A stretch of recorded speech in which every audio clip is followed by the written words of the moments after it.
Françaisdanslemonde.fr présente 60 secondes pratiques.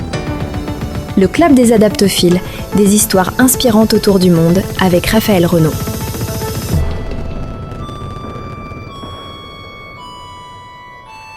Bonjour les amis, je vous emmène aujourd'hui en Inde, à la fin du 19e siècle, dans un petit village du Tamil Nadu.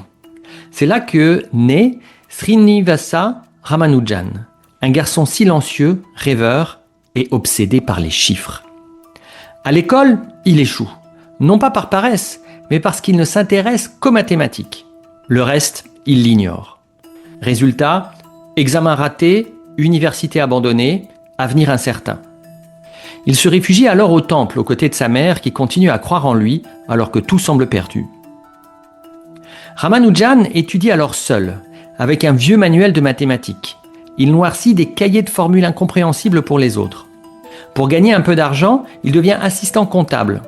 Un emploi répétitif et ennuyeux.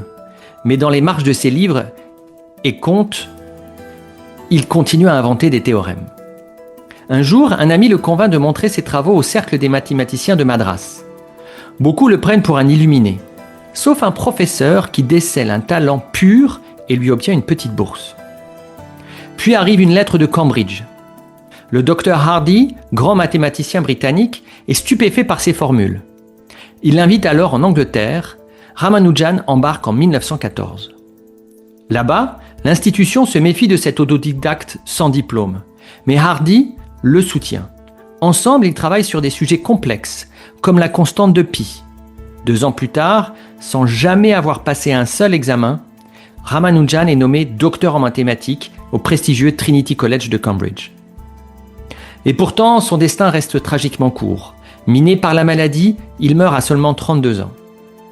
Mais en si peu de temps, il a laissé derrière lui des milliers de formules, dont certaines ne seront comprises et démontrées qu'1 siècle plus tard. Son héritage continue encore aujourd'hui de nourrir la recherche scientifique. Alors la prochaine fois qu'on vous dira que votre parcours ne rentre pas dans les cases, que votre profil est atypique, souvenez-vous de Ramanujan. Le monde n'a pas besoin que vous soyez conforme. Il a besoin que vous soyez curieux, passionné et fidèle à ce qui vous fait vibrer. Plus d'infos et plus de podcasts, rendez-vous maintenant sur Françaisdanslemonde.fr.